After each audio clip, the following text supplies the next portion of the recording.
Good morning, everyone. Thank you for joining us today as we share updates on the winter storm coming to North Carolina tomorrow. I'm joined by the Director of Emergency Management, Will Ray, Secretary of Transportation, Daniel Johnson, Secretary of Public Safety, Jeff Smythe, Major General Todd Hunt of the North Carolina National Guard, and the Commander of the State Highway Patrol, Colonel Freddie Johnson. Jackie Matevier and Murtado Bustillo are our Spanish language interpreters, and our American Sign Language interpreters are Stephen Holland and Karen Magoon. The latest weather forecasts lead us to expect impacts to the majority of the state starting tomorrow and lasting into next week. Between snow, sleet, ice, freezing rain, and bitterly cold temperatures, this storm is expected to cause major disruptions to your daily life, possibly for days. Our message to North Carolina is simple. This is a serious storm. We are taking it seriously, and so should you. On Wednesday, I declared a state of emergency across North Carolina to mobilize resources in advance of the storm. We've activated the State Emergency Response Team, a cross-agency group that includes the Department of Transportation, the Department of Public Safety, the North Carolina National Guard, the State Highway Patrol, and our state's utilities. The NCDOT has already put down 2.8 million gallons of brine to pre-treat the roads and is ready to salt the roads and plow them once the storm begins. The State Emergency Response Team has shipped pallets of meals and drinking water around the state in preparation. Some localities are starting to open warming centers, so check your local government emergency management's website to see what options are available near you. And utilities like Duke Energy have brought in more than 18,000 workers from around the country to help restore power where necessary. At this time, because of expected ice accumulation and cold temperatures, our greatest concerns remain unsafe travel and power outages that could last for days. So we recommend that you take the following actions to navigate this winter weather event. First, stay informed. Make sure you're following your local media, the National Weather Service, and your local emergency management agency for the latest updates and recommendations. Second, get disaster supplies ready now in case you lose power and can't leave home for a few days. You may need water, non-perishable food, medication, and other supplies for 3 to 5 days for each person and pet in your household. You may also need a flashlight and fresh batteries, a battery-operated radio, a way to keep your phone charged, and blankets and winter clothing. Visit readync.gov for more detailed information about how to prepare for a storm. Third, make a plan.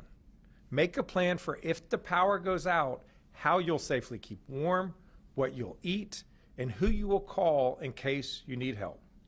Be ready to reach out to family or authorities for help if you're without power for an extended period of time. The effects of the storm could last for days.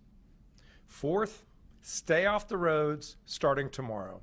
For your own safety and that of others, please do not drive unless it is necessary. And that request will likely extend beyond the weekend.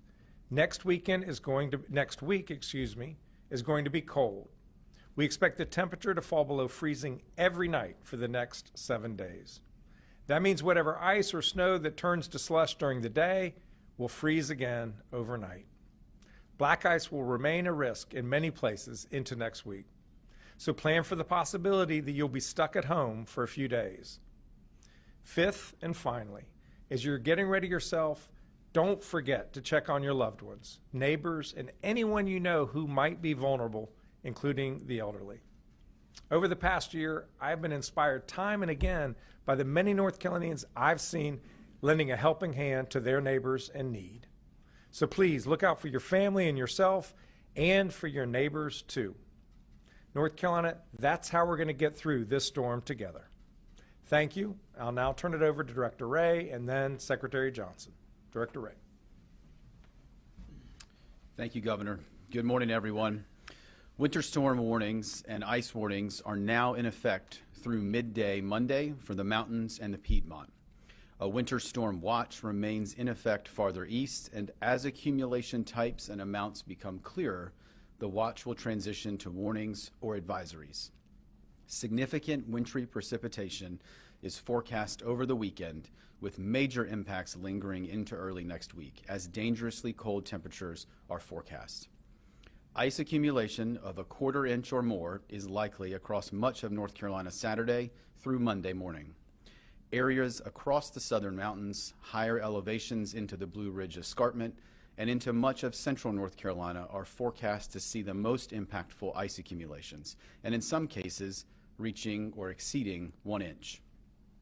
As a reminder, ice accumulations of around a ½ inch of ice or more can cause an increase in downed trees or impact power lines and lead to an increase in power outages, as well as hazardous travel conditions. Based on this morning's forecast update, hazardous travel conditions are expected to begin by midday Saturday and will worsen through Sunday and may remain for several days due to those lingering low temperatures. We need all North Carolinians to remain focused on preparing for the potential impacts with a plan and supplies to support you and your family for the next several days. Unnecessary travel not only puts you at risk, but also the public safety personnel, the power crews, and the DOT workers who are working to respond to emergencies, to restore power, and to clear roadways. The State Emergency Response Team, including all our interagency partners, our private sector and nonprofit and volunteer agencies, has been activated here at the State Emergency Operations Center, as well as our regional coordination centers in Kinston, Burlington, and Hickory.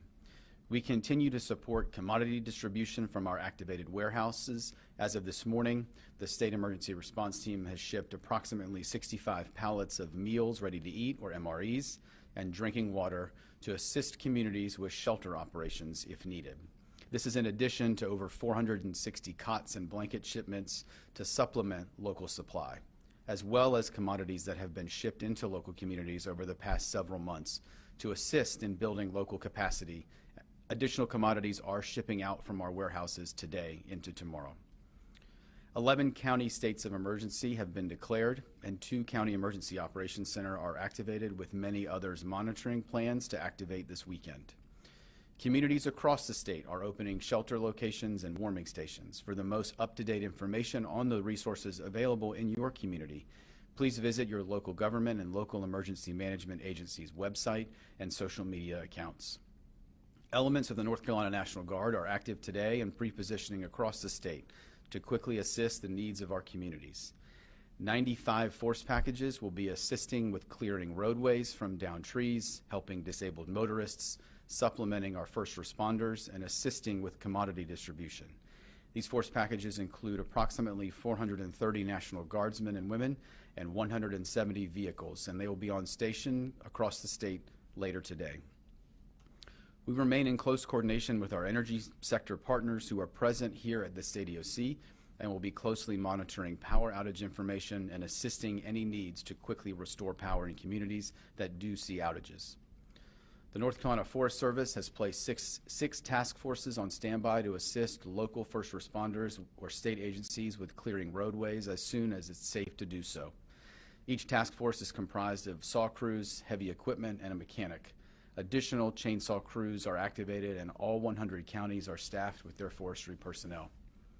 Communications personnel and equipment have been pre-deployed to assist with any degradation of 911 systems, radio systems, and phone networks.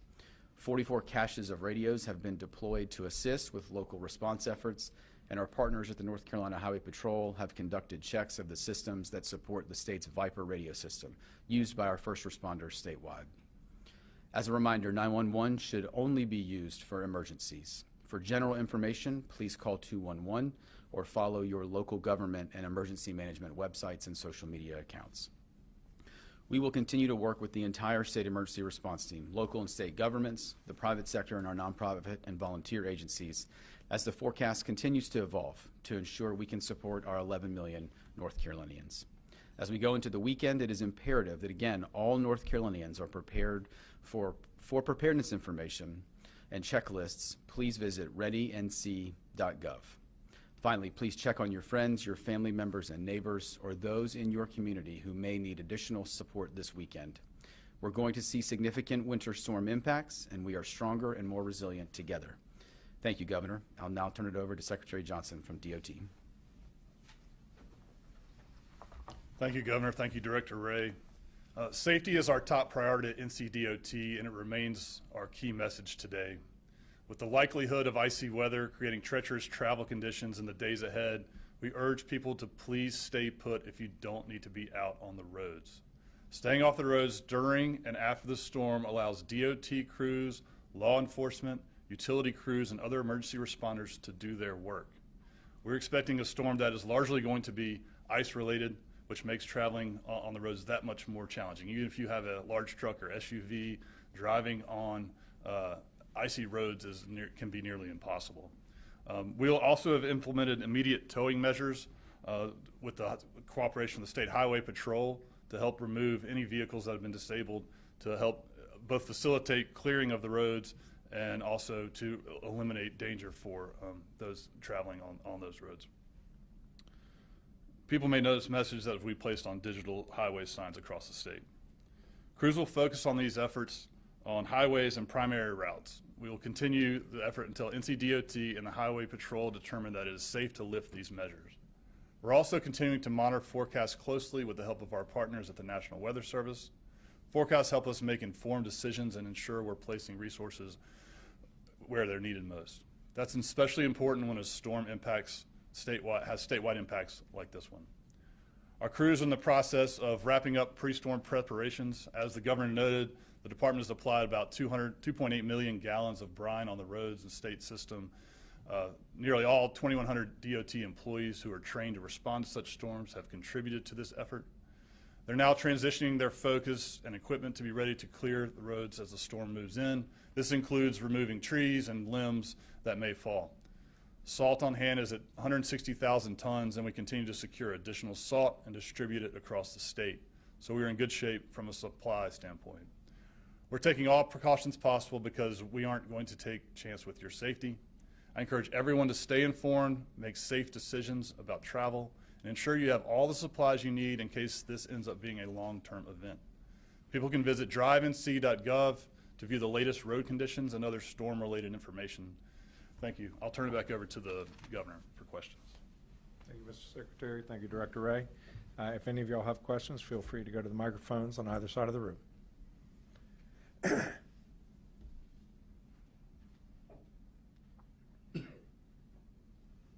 Yes. Hi, Carolina Gov with WRAL News.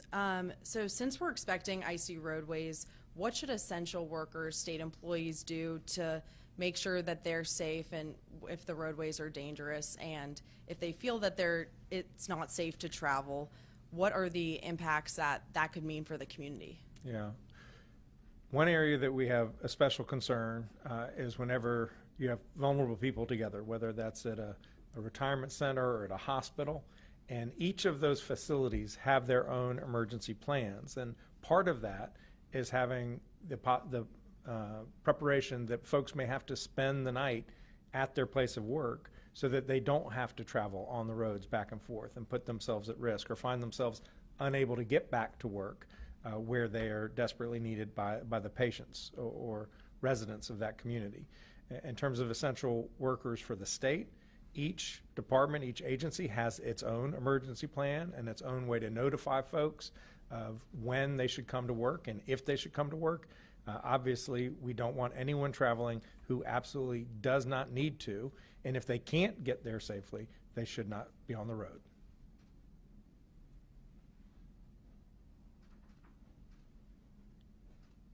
Hi, this is Laura Hackett with Blue Ridge Public Radio. I'm wondering if the state has been in touch with cell service providers and if damage to cell towers and outages are anticipated. We have been here at the Emergency Management Center. We have our private sector partners, whether they're the utilities or they're the cell phone companies, the communications networks. And so we're in regular contact with them, and I'll ask Director Ray to answer to your specific question. Thank you, sir. Thank you for the question. As the governor said, I think one of the things we continue to reinforce here is what we do is not a public sector function only. And so our commercial telecom partners are here as a part of what we do. They are here in the EOC. We are closely monitoring with them what impacts to their networks they are seeing. and how then we need to pivot to adjust resources, whether it's an infrastructure issue, whether it's a technology issue, or some other issue kind of impacting their provision of service. So they are very much a part of what we do. They are here with us and are part of our state emergency response team. And as we move through this event, that's one of the areas that we're going to continue to remain significantly focused on is our network statewide to make sure that folks are able to receive any type of emergency alerts or information, certainly from local emergency services. Just to follow up real quick, so through the monitoring that's already happened, any indication that cell outages will occur? Well, we're always concerned. When you have an ice event like this, it can topple towers, it can have trees fall into towers, so there will also be an incredible demand on the system. Folks are going to be at home, they're going to want information, so we expect that people are really going to be maximally utilizing the networks, which will cause their own issues.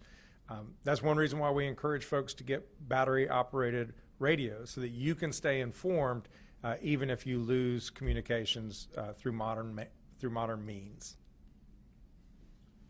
Michael Perchik, ABC 11. To that point, from a staffing perspective at EOC or local county storm operations centers, what capabilities exist for them to work remotely in the event they're not physically able to get there in person?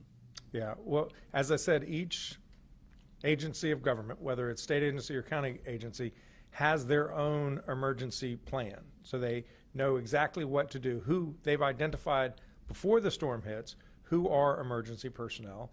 They've identified whether that person can perform his or her work remotely or must come into the office. Obviously, we need law enforcement, we need fire, we need EMS to be in their places of work so that when they need to respond, they can. This is one thing, unfortunately, because North Carolina has experienced so many storms of all types, whether they're winter storms like this or hurricanes, the governmental entities, they're well prepared. As a follow-up, can you speak to the lessons learned from some of those prior storms and how you're able to kind of troubleshoot some of the issues you may have run into in the past to try and avoid them moving forward? Yeah, I'll have Director Ray speak to the redundancies, but clearly we became too dependent on a single means of communication, which is our cell phone. And so we have worked hard to ensure that we have redundant means of communicating, certainly among emergency personnel, and I will ask Director Ray to come forward and speak more. Thank you, sir. I think specific to the communications point that the governor was making, and I think to expand on what we talked about yesterday, I think most of the agencies you see up here on the stage, most of the agencies represented in the state EOC or our regional centers and certainly locally have taken lessons learned, most recently from Helene or some of the more recent events, and invested in some of the redundant satellite-based technologies for redundant communication. We have a variety of redundant communications platforms, whether it's radio caches, mobile towers, mobile data systems that are able to be deployed from a variety of agencies out across the state. Some of the pre-planning, for example, that our 911 community in the state has really been focused on over the last couple of years is a failover system, so that if a local 911 center in a jurisdiction is impacted, there is a failover plan for an unimpacted area to be able to continue to receive 911 calls. And again, that's the great work that community has done in reaction to many of our events. I think broadly, we always want to take a retrospective look at what we do and how we do it and how we can get better. We've done that for every event, low-level ones or major ones like we've experienced in the last couple of years, and it's certainly one that we will continue to do as we all move through this event. And just to add, I'll ask Colonel Johnson to come forward. He just briefed me on an investment that the Highway Patrol has done in the Viper network to help ensure its continued functionality even when a tower or two gets knocked out. And the radios, you can talk about radios. Yes, sir. Thank you, Governor. To that question, so the patrol maintains the state communication system across the state. And one of the investments that I was explaining to the governor is that they have the ability to adjust. So if a tower is impacted by a storm, a tower that's in an area that's not impacted can readjust its microwave system and overlap that area. So the stuff continues to work and it can communicate all our emergency services partners that operate on that system. Then another thing we have, so if you have a local agency has their communication system that's not totally on the Viper State system. We have, Director Ray mentioned it, caches of radios. What that is handheld radios that operate on this state communication system.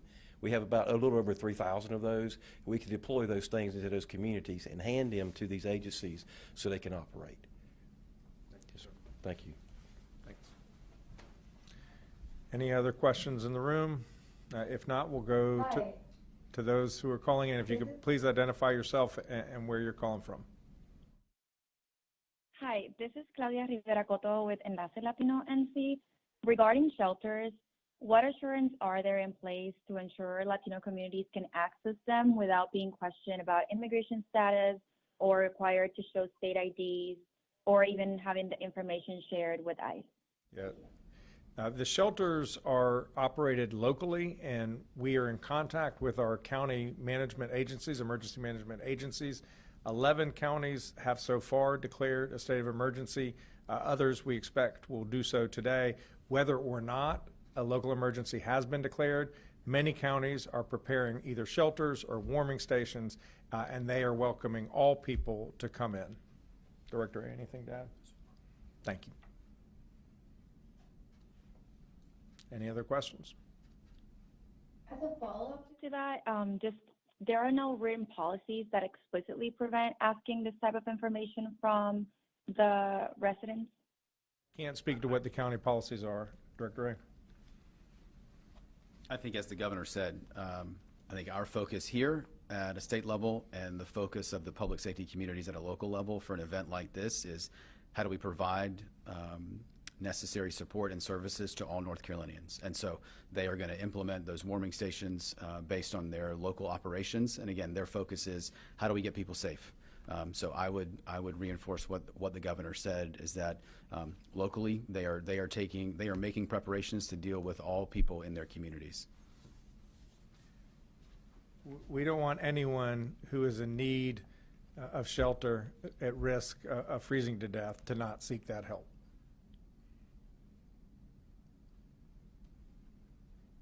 We're not seeing any additional questions online. Thank you all for being here.